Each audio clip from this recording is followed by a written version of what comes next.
turn any smartphone into a baby monitor.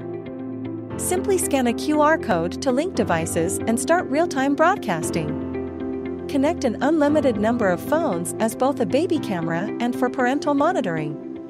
Let's add another phone to simultaneously watch over 2 children.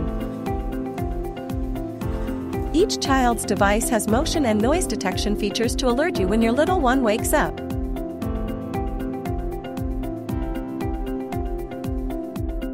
Upon detecting motion, the parent's phone will emit a sound signal and vibrate. Even without active monitoring, you will always receive notifications about detected movements or noises. Clicking on a notification will open an event log with records of detected movements and sounds. For each event, video viewing is available to know exactly what happened. Nani, your mobile and efficient baby monitor, always at hand.